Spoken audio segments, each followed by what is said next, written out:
បាទសូមជម្រាបសួរប្រិយមិត្តទាំងអស់គ្នាសូមស្វាគមន៍មកកាន់កម្មវិធីបច្ចុប្បន្នភាពអន្តរជាតិអញ្ចឹងសូមអរគុណប្រិយមិត្តទោះបីជាប្រិយមិត្តនៅកម្ពុជាក្តីនៅសហរដ្ឋអាមេរិកក្តីនៅអូស្ត្រាលីក្តីឬកាណាដាឬក៏បារាំងក្តីបាទសូមស្វាគមន៍ចូលមកក្នុងកម្មវិធីនេះបាទអញ្ចឹងកម្មវិធីនេះគឺថ្ងៃនេះដោយសារតែខ្ញុំរវល់មកក្រៅអញ្ចឹងសូមជូនតែព័ត៌មានពីរបាទព័ត៌មានពីរទេគឺតកតងទី1ហ្នឹងគឺបាទប្រិយមិត្តបានដឹងហើយខាងក្រសួងការបរទេសរបស់កម្ពុជាបានចេញជាសេចក្តីថ្លែងការណ៍មួយអំពីពាក់ព័ន្ធជាមួយនឹងស្ថានភាពនៅតាមបណ្ដោយព្រំដែនកម្ពុជាហើយនិងថៃហើយនេះសារព័ត៌មាននានាបានចុះផ្សាយផងដែរបាទខ្ញុំដកសង្កយកមួយកាប់មាន AFP បាទហើយនឹងផ្សេងទៀតហើយនឹងខ្ញុំយកខាងនេះគឺ UCA News ក៏បាននិយាយថាកម្ពុជាចោទថាថៃគឺបានបាទចូលឈ្លានពានជ្រែកបញ្ចូលភូមិដែលកំពុងតែមានចំនួនរបស់ខ្លួនបាទនេះគឺជាសេចក្តីរាយការណ៍មួយហើយកម្ពុជាក៏បានបង្ហាញអំពីទីតាំងផងដែរប៉ុន្តែនៅសារព័ត៌មានក៏នៅតែប្រើពាក្យចោទអញ្ចឹងណាបាទអញ្ចឹងគឺជាស្តង់ដារសារព័ត៌មានទេបាទមិនអាចគាត់ត្រូវតែប្រើពាក្យបែបហ្នឹងហើយព័ត៌មានទី2នេះបាទពិភពលោកភ្ញាក់ពីទំនេរថ្ងៃនេះគឺបានទទួលដំណឹងថាប្រធានាធិបតីនៃប្រទេសវេណេស៊ុយឡានីកូឡាសម៉ាឌូរ៉ូហើយនិងលោកស្រីភរិយាត្រូវបានទាហានរបស់សហរដ្ឋអាមេរិកចាប់ចេញពីប្រទេសហើយនៅក្នុងប្រតិបត្តិការយោធាពិសេសដែលមានការសហការគ្នាដោយកងកម្លាំងពិសេសរបស់សហរដ្ឋអាមេរិកហើយនឹងកងកម្លាំងមានសមត្ថកិច្ចអាជ្ញាធរមានសមត្ថកិច្ចអនុវត្តច្បាប់របស់សហរដ្ឋអាមេរិកបាទខ្ញុំតែងតែចាប់ខ្ញុំជួបក្នុងចុងម៉ោងខ្ញុំនិយាយអំពីប្រតិបត្តិការយោធាពិសេសហ្នឹងតើយ៉ាងម៉េចឲ្យប្រិមត្តបានដឹងបន្តិចបន្តួចបាទបើចឹងនេះគឺជាព័ត៌មានទាំងពីរដែលសំខាន់ដែរខ្ញុំរៀបចំសម្រាប់ប្រិមត្តទាំងអស់គ្នាអញ្ចឹងចូលដល់បាទព័ត៌មានទី1នេះព័ត៌មានទី1នេះគឺជាសេចក្តីរាយការណ៍របស់សារព័ត៌មានបរទេសបាទនៅក្នុងប្រទេសកម្ពុជាគឺក៏មានច្រើនដែរណាក៏មានច្រើនដែរហើយក៏មានការចេញផ្សាយរបស់ក្រសួងការបរទេសរបស់កម្ពុជាផងដែរអញ្ចឹងខ្ញុំសូមបង្ហាញជូននៅអ្វីដែលសារព័ត៌មាននៅខាងក្រៅប្រទេសនេះក៏បានរាយការណ៍ណាបាទគាត់បានបញ្ជាក់ថានៅកម្ពុជាបាននិយាយនៅថ្ងៃសៅរ៍ថាកងកម្លាំងរបស់ថៃបានចូលមកកាន់កាប់គ្រប់គ្រងទៅលើភូមិមួយដែលកំពុងតែមានចំនួនគ្នានៅតាមបណ្ដោយព្រំដែនដោយចោទថៃថាគឺគ្រប់គ្រងយកភូមិនោះហើយនៅតំបន់ទាំងនោះបើទោះបីជាមានបទជបាញ់គ្នាចូលជាធរមានក៏ដោយហើយបាទគឺសកម្មភាពធ្វើឡើងក្រោយពីមានបទជបាញ់ចូលជាធរមានបាទបើទោះបីជាបទជបាញ់នោះបានចូលជាធរមានមួយសប្តាហ៍ហើយក៏ដោយហើយគឺបើតាមសេចក្តីរាយការណ៍គឺបញ្ជាក់ជូនសារជាថ្មីថាកិច្ចព្រមព្រៀងជបាញ់រវាងកម្ពុជាហើយនិងថៃបានជួលជាធរមានកាលពីថ្ងៃទី27ខែធ្នូដោយបានសន្យាថាកងកម្លាំងរបស់ប្រទេសណានៅទីណាគឺចូលជើងនៅទីនោះមិនឲ្យធ្វើការចល័តកងទ័ពទេដើម្បីជាការមួយកសាងទំនុកចិត្តនិងបិទបញ្ចប់នៅការប្រយុទ្ធគ្នាតែមានរយៈពេល3សប្តាហ៍បាទហើយក៏ប៉ុន្តែខាងថៃវិញបាទកងទ័ពថៃវិញបានឆ្លើយបដិសេធចំពោះការលើកឡើងរបស់ខាងរដ្ឋាភិបាលកម្ពុជាដោយចាត់ទុកថាការរាយការណ៍នានាក្តីរបស់សារព័ត៌មានអន្តរជាតិនានាហ្នឹងគឺបាទមិនពិតទេគឺថៃគ្រប់គ្រងតែតំបន់ដែលជាទឹកដីរបស់ខ្លួនតែប៉ុណ្ណោះបាទគឺកន្លែងនោះគឺជាទឹកដីរបស់ថៃដែលថៃមកគ្រប់គ្រងបានជាថៃមកដាក់កងកម្លាំងរបស់ខ្លួនបាទហើយបើយោងតាមសារព័ត៌មានរបស់ Al Jazeera គឺបានបង្ហាញឲ្យដឹងដែរថាគឺថៃបានចូលមកភូមិរបស់ប្រជាពលរដ្ឋកម្ពុជាហើយបានដាក់កុងតឺន័រហើយនឹងរបងលូបន្លានៅទីនោះផងដែរហើយនៅក្នុងសេចក្តីថ្លែងការណ៍ហ្នឹងគឺនៅក្នុងសេចក្តីរាយការណ៍ហ្នឹងគឺក៏បានដកស្រង់សម្ដីរបស់លោកនីតភត្រាដែលជារដ្ឋមន្ត្រីក្រសួងព័ត៌មានរបស់កម្ពុជាផងដែរបាននិយាយថាគឺថៃបានចូលយកភូមិជោគជ័យរបស់កម្ពុជាបាទហើយនឹងជាតំបន់មួយចំនួនផងដែរបាទនៅក្នុងសារព័ត៌មាននេះគឺគាត់បានយោងសម្ដីរបស់លោកនីតភត្រាតែទៅលើភូមិជោគជ័យទេក៏ប៉ុន្តែបើយោងតាមសេចក្តីរាយការណ៍នានាបាទសេចក្តីរាយការណ៍នានារបស់សំទុកបើតាមសេចក្តីប្រកាសព័ត៌មានបាទសេចក្តីថ្លែងការណ៍របស់ក្រសួងការបរទេសរបស់កម្ពុជាហ្នឹងគឺបាទមានទីតាំងជាច្រើនណានៅក្នុងឃុំនៅក្នុងស្រុកសំទុកនៅក្នុងខេត្តចំនួន4បាទដែលទីតាំងដែលប៉ះពាល់នោះបើតាមខាងកម្ពុជាគឺមានភូមិជោគជ័យភូមិព្រៃច័ន្ទភូមិបឹងត្រកួនតំបន់ភ្លុកដំរីច្រកអន្តរជាតិថ្មដាតំបន់អានសេះតាថៅភ្នំទ្របគូស្មាច់ប្រាសាទខ្នាប្រាសាទតាក្របីប្រាសាទតាមាន់ធំ តំបន់ជួបអង្គុញនិងតំបន់ជួបគ្រោះបាទគឺទូទៅគឺ14ណា14ចំណុចឯនោះដែរខាងកម្ពុជាថាថៃចូលមកគ្រប់គ្រងហើយក្រសួងការបរទេសរបស់កម្ពុជានឹងក៏បានឲ្យដឹងថាគឺទាហានថៃមិនត្រឹមតែប៉ុណ្ណោះទេគឺថែមទាំងមកវាកំទេចហេដ្ឋារចនាសម្ព័ន្ធស៊ីវិលនិងវប្បធម៌របស់កម្ពុជាជាពិសេសនៅក្នុងភូមិព្រៃច័ន្ទជោគជ័យនិងបឹងតកួនក្នុងខេត្តបន្ទាយមានជ័យនិងនៅតំបន់ជាប់ថ្មដានៅខេត្តពោធិ៍សាត់នេះគឺជាអ្វីដែលខាងកម្ពុជាបានបញ្ជាក់នៅក្នុងសេចក្តីថ្លែងការណ៍ហើយសេចក្តីថ្លែងការណ៍របស់កម្ពុជានោះគឺមានច្រើនណាបាទគឺឲ្យគោរពច្បាប់គោរពអី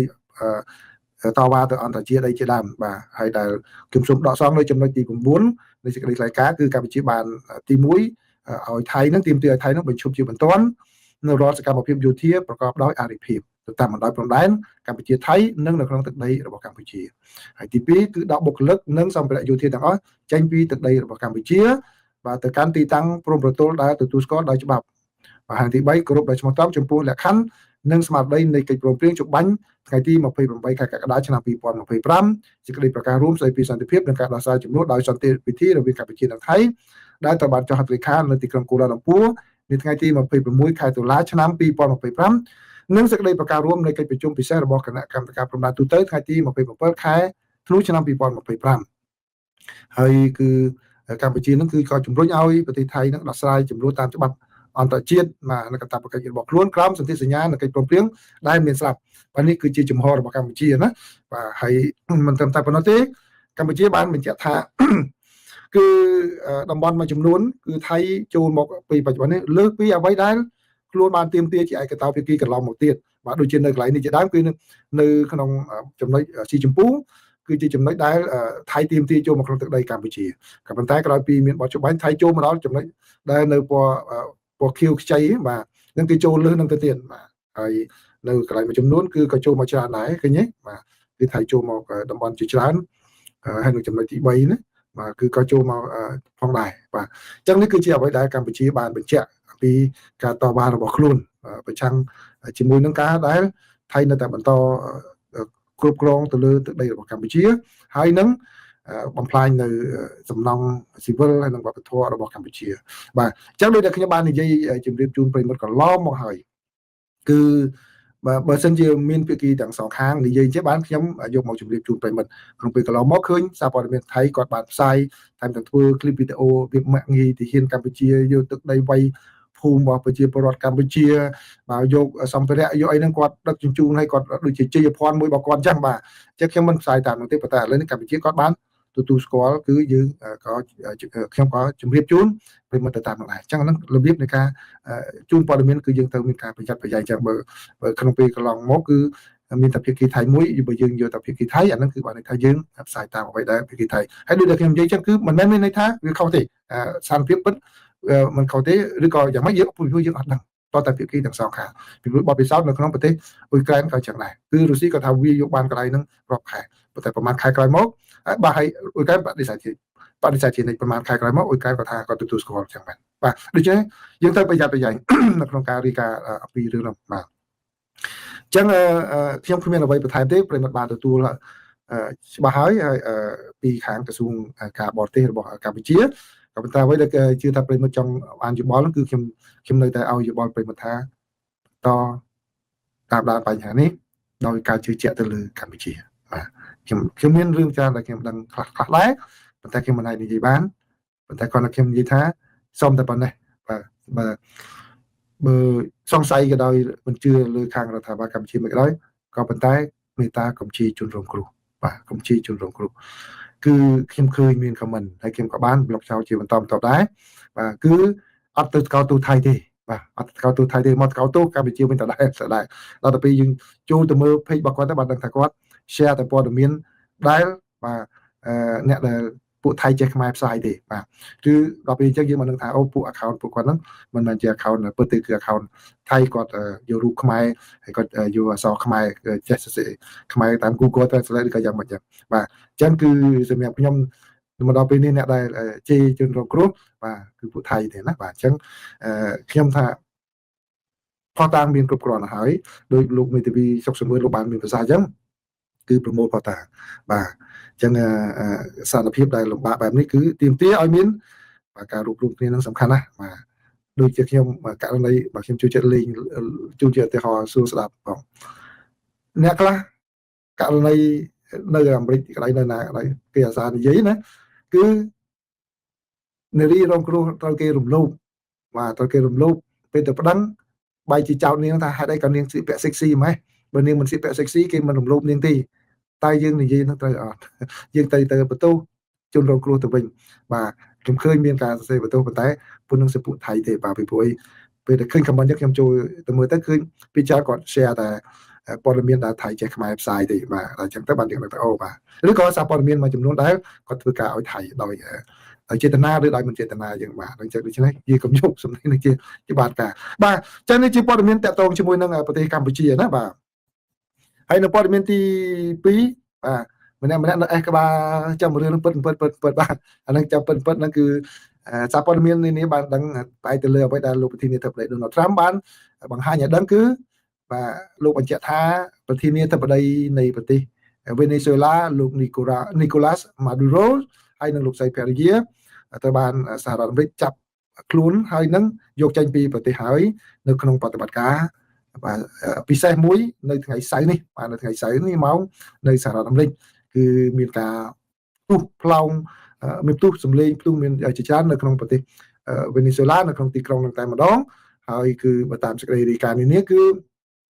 មានផ្ទុះបាទអគារយោធាបន្ទាយទាហានហើយនឹងអាកាសយានដ្ឋានផងដែរបាទដែលមានទំនេរផ្ទុះតាំងពីព្រឹកព្រលឹមតែម្ដងដែលក្រោយមកគឺបាទលោកប្រធានាធិបតី Donald Trump ថាលោក Nicolas Maduro ហើយនិងលោកស្រី Peria គឺលោកស្រី Celia Flores ទៅបានចាប់ខ្លួនហើយតាមដីការបស់តុលាការទីក្រុងញូវយ៉កបាទទីក្រុងញូវយ៉កដែលចោទប្រកាន់អ្នកទាំងពីរនេះបាទជាពិសេសលោក Nicolas ពីបទជាមេជួយទៅគ្រឿងញៀនបាទហើយលោកប្រធានាធិបតី Donald Trump នឹងធ្វើសន្និសីទសារព័ត៌មាននៅម៉ោង11ព្រឹកបាទនៅឯភូមិគ្រឹះ Mar-a-Lago របស់លោកបាទដែលឥឡូវនេះម៉ោងនៅសហរដ្ឋអាមេរិកគឺនៅខាង Florida នោះគឺម៉ោង9:50 នាទីអញ្ចឹងនៅសល់តែជាង1ម៉ោងទៀតទេគឺលោកនឹងធ្វើសន្និសីទសារព័ត៌មានហើយបាទទន្ទឹមនឹងនោះគឺមានប្រតិកម្មច្រើនបាទប្រតិកម្មច្រើនគឺពីខាងរុស្ស៊ីក៏ដោយបាទពីខាងរុស្ស៊ីក៏ដោយគឺប្រធានខាងរុស្ស៊ីគាត់ថាគាត់សម្ដែងនៅការភ្ញាក់ផ្អើលយ៉ាងខ្លាំងបាទដែលមានសេចក្តីរាយការណ៍ថាប្រធានាធិបតីនៃប្រទេសវេណេស៊ុយឡានិង Peria ត្រូវបានចាប់ខ្លួនដោយបង្ខំនិងយកចេញពីប្រទេសដោយកងកម្លាំងរបស់សហរដ្ឋអាមេរិកបាទពីផ្នែកក្រសួងការបរទេសរបស់រុស្ស៊ីបាននិយាយថាសកម្មភាពបែបនេះគឺបាទជាការកាត់ឡើងមួយដែលមិនអាចទទួលបានទេជាការរំលោភទៅលើដែនអធិបតេយ្យភាពនិងរដ្ឋឯករាជ្យភាពមួយដែលត្រូវតែគោរពគោលការណ៍ច្បាប់អន្តរជាតិបាទហើយនៅប្រេស៊ីលក៏យ៉ាងដែរប្រេស៊ីលក៏ថាប្រតិបត្តិការពិសេសនេះគឺជារឿងមួយដែលបង្កឲ្យមានដំណើររឿងដល់គ្រោះថ្នាក់មួយសម្រាប់ការអនុវត្តនៅពេលក្រោយទៀតហើយបាទគឺជារឿងមួយចាត់ទុកថាជាគំរូអាក្រក់បាទសម្រាប់ថ្នាក់ដឹកនាំហើយខាងមិចស៊ិកហ្នឹងក៏បានកោតទូផងដែរបាទចឹងប្រិមិត្តបានដឹងហើយបាទបានដឹងហើយពីការបង្កើនកម្លាំងយោធារបស់ខាងសហរដ្ឋអាមេរិកបាទទៅតំបន់ការ៉ាអ៊ីបហ្នឹងគឺនៅក្បែរប្រទេសវេណេស៊ុយឡាហ្នឹងអស់ជាច្រើនខែមកហើយគឺតាំងពីខែកញ្ញាមកម្លេះបាទខែកញ្ញាមកម្លេះដែលទាមទារឲ្យ Nicolas Maduro នឹងចុះចេញពីតំណែងដោយសន្តិវិធីបាទកុំឲ្យមានរឿងអ្វីកើតឡើងហើយឥឡូវនេះរឿងនេះកើតឡើងហើយគឺសហរដ្ឋអាមេរិកធ្វើប្រតិបត្តិការយោធាពិសេសនេះដើម្បីចាប់តែអ្វីទៅជាប្រតិបត្តិការយោធាពិសេសបាទចឹងខ្ញុំសូមជូនបន្តិចពីតើក្រុមណាដែលធ្វើការងារក្រុមហ្នឹងបាទគឺសហរដ្ឋអាមេរិកមានកងកម្លាំងច្រើនដែលធ្វើការងារពិសេសបែបនេះប៉ុន្តែបើយោងតាមសេចក្តីរាយការណ៍របស់សារព័ត៌មាននានាគឺប្រតិបត្តិការពិសេសនៅលើកនេះដែលចាប់លោក Nicolas Maduro នោះគឺធ្វើឡើងដោយក្រុមកងកម្លាំងពិសេសបាទ Elite Force ហ្នឹងគឺឈ្មោះថា Delta Force កងកម្លាំង Delta ដែលជាកងកម្លាំងពិសេសរបស់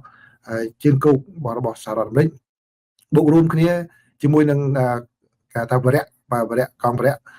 សេនាធំនៃខាងទ័ពអាកាសដែលទទួលបន្ទុកបេសកកម្មពិសេសមួយគេហៅថា Night Stalkers ពួកនឹង Night Stalker ហ្នឹងនេះបើយោងតាមមន្ត្រីរបស់សហរដ្ឋអាមេរិកពេលបច្ចុប្បន្នកំពុងធ្វើការងារហើយអ្នកខ្លះដែរចូលនិវត្តន៍បាទគាត់បាននិយាយដឹងអញ្ចឹងគឺកងកម្លាំងពិសេសហ្នឹងគឺដូចជាពួកខាង Delta ហ្នឹងមិនមែនទៅធ្វើប្រតិបត្តិការទៅតែគេធ្វើប្រតិបត្តិការតែ ទៅលើគេហៅថា high value targets គោលដៅដែលខ្ពស់បាទគោលដៅដែលថ្នាក់អិសរាជជនសំខាន់ទេទូយ៉ាងដូចពួកនេះគឺបានក្រុមនេះនៃ stalker គឺបានធ្វើបដិបត្តិការនៅចាំបាទីទៅសម្រាប់អូសាម៉ាប៊ីនឡាដិននៅក្នុងប្រទេសប៉ាគីស្ថានដែលគឺហោះតាមក្រុមនាវាស៊ីលបាទស៊ីវិលរបស់ទានជើងទឹករបស់សហរដ្ឋអាមេរិកទៅសម្រាប់អូសាម៉ាប៊ីនឡាដិននៅក្នុងឆ្នាំ2011បាទហើយកងកម្លាំងហ្នឹងគឺជាពិសេសគឺកងកម្លាំង Delta ឬក៏ Navy SEAL ដែលខ្ញុំធ្លាប់បានជម្រាបជូនប្រិយមិត្តក្នុងពេលកន្លងមកហ្នឹងគឺបាទក្រុមនេះធ្វើបដិបត្តិការមិនឲ្យដឹងមុនទេអញ្ចឹងកិច្ចការសម្ងាត់យោធាមួយចំនួនមិនឲ្យដឹងទេបាទសូម្បីតែក្រុមគ្រួសារភរិយារបស់គេក៏អត់ដឹងដែរគេមិនអាចនិយាយបានទេបាទអញ្ចឹងហើយបានខ្ញុំនិយាយហើយនិយាយទៀតប្រិយមិត្តណាដែលមិនដាល់ដឹងរឿងបញ្ហាយោធាកុំលូកឲ្យសោះរឿងកុំលូកឲ្យសោះខ្ញុំផ្ដាំឲ្យប្រាប់ទៀតជាពិសេសក្មួយកុំលូកឲ្យសោះរឿងហ្នឹងមួយកុំឌឺដល់ឌៀមដាមរឿងហ្នឹងឲ្យសោះកុំសួរគេទៅពីអត់ចំណេញទេក្មួយបាទអញ្ចឹងដូច្នេះក្នុងប្រតិបត្តិការនេះគឺបើតាមសេចក្តីរាយការណ៍ឲ្យដឹងថាពួក Night Hawk ហ្នឹង Night Stalkers ហ្នឹងបានហាត់សមបាទនៅក្បែរប្រទេសវេណេស៊ុយឡាហ្នឹងរបៀបដើម្បីទៅចាប់ហ្នឹងជាច្រើនខែមកហើយ 4 months បាទនៅក្បែរប្រទេសវេណេស៊ុយឡាពួកខាងសៀលហ្នឹងពេលទៅកំទេចអូសាម៉ាប៊ីនឡាដិនក៏ហាត់រាប់ខែទីតាំងភូមិសាស្ត្រឲ្យផ្ទះហ្នឹងគេយកមកធ្វើរូប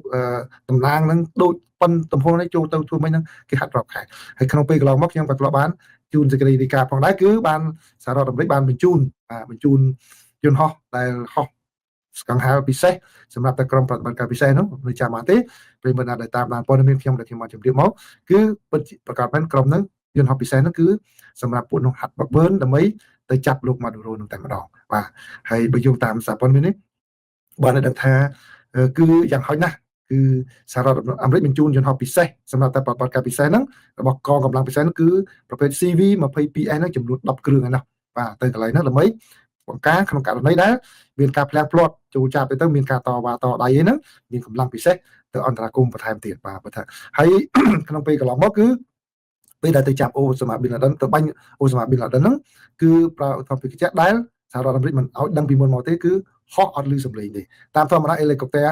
គឺហោះលឺណាស់បានលឺសំឡេងមិនតែគ្រុំបាទរាប់រយម៉ែត្រពីចម្ងាយលឺប៉ុន្តែអ្វីដែលសហរដ្ឋអាមេរិកប្រើពីកំទេចអូសាម៉ាប៊ីនឡាដិនគឺជាយន្តហោះអេលីកូពិសេសមួយតែម្ដងពីពួកអេលីកូក៏អាចមានលទ្ធភាពចោះចតកន្លែងណាដែលមិនមានពីឲ្យតាមទៅបានស្ងាត់ឈឹងហោះអត់មានលឺសំឡេងទេបាទតែសូម្បីតែចិនពេលហ្នឹងក៏តាមចង់ដឹងបច្ចេកវិទ្យារបស់សហរដ្ឋអាមេរិកដែរអញ្ចឹងហើយបានដូចខ្ញុំនិយាយម្ដងទៀតជាលើកទី2ការសម្ងាត់យោធាគេអត់បញ្ចេញបុព្វបាទេជាពិសេសនៅប្រទេសសេរីបាទប្រទេសសេរីគេអត់បញ្ចេញទេ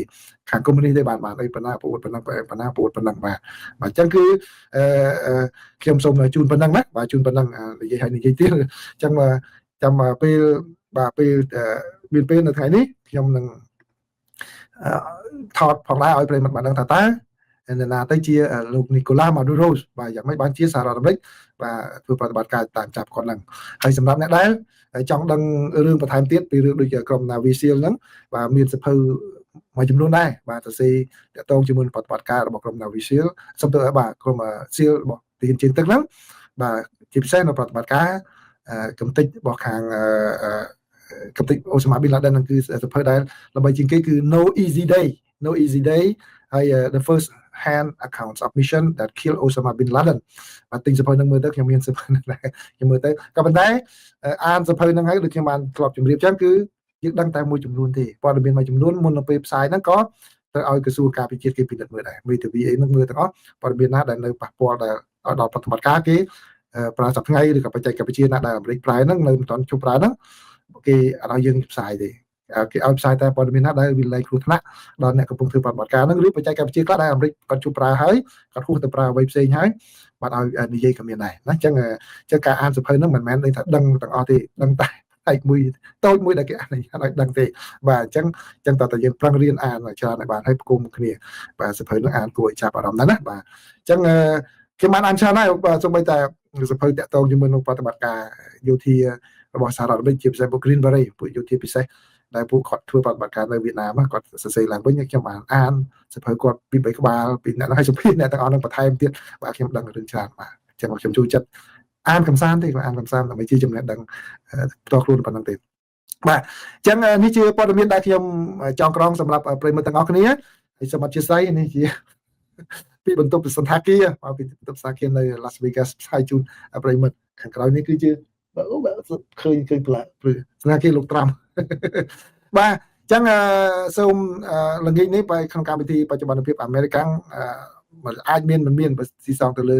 ស្ថានភាពជាក់ស្ដែងឬក៏ខ្ញុំអាចធ្វើជាវីដេអូអីជូនប្រិយមិត្តទៀតណាបាទទោះបីជាយ៉ាងណាក៏ដោយខ្ញុំសូមម្ដងទៀតបាទសូមម្ដងទៀតគឺនៅបញ្ហារឿងប្រទេសកម្ពុជាហ្នឹងរក្សាការគិតវិជ្ជមានបន្តិចបាទការគិតវិជ្ជមានបន្តិចគឺខ្ញុំអាចនិយាយបានថាមកដល់ពេលនេះគឺកម្ពុជាមានអ្វីគ្រប់គ្រាន់ដែលអាចកម្ពុជាអាចប្រើយន្តការណាក៏បានដែរបាទគឺខាង AOT ដឹងហើយពេលដែលសង្កេតការលើកមុនឃើញថាថៃចូលជើងតាមណាពេលនេះដឹងថាថៃចូលជើងតាមណាដូច្នេះការចាត់វិធានការផ្លូវច្បាប់ឬយ៉ាងម៉េចអានឹងគឺស៊ីសងទៅលើខាងរដ្ឋាភិបាលកម្ពុជាបាទហើយយើងកុំតាំងខ្លួនជាអ្នកចេះជាងអ្វីគេអ្នកធ្វើពេលខ្លះអ្នកថាលឿនជាងអ្នកធ្វើអ្នកថាស្រួលជាងអ្នកធ្វើបាទអ្នកថាខ្លះអត់ដឹងអីសូត្រមាត់សូត្ររត់មាត់ដូចតែខ្ញុំនិយាយអញ្ចឹងសូត្ររត់មាត់ដូចឆ្នាំអញសាយអញ្ចឹងបាទអញ្ចឹងកុំធ្វើខ្លួនឯងឲ្យទៅជាឆ្នាំអញទំសាយបាទធ្វើខ្លួនឯងទៅតាមសភាពការយល់ដឹងស្វែងយល់ជាអ្នកឆ្លាតបាទមិនមែនរឿង ICJ ICC PPA ហ្នឹងគឺវាអត់ប្រយោជន៍ទេមានប្រយោជន៍ក៏ប៉ុន្តែអ្នកដែលនិយាយអ្នកដែលចង់ប្រើហ្នឹងគាត់ធ្វើខ្លួនគាត់ដូចជាអាចទាំងសាយគឺសូត្ររត់មកតែចេះតែប៉ុណ្ណឹងឲ្យធ្វើមែនតើអត់ចេះទេបាទអញ្ចឹងសូមអរគុណសូមជម្រាបលា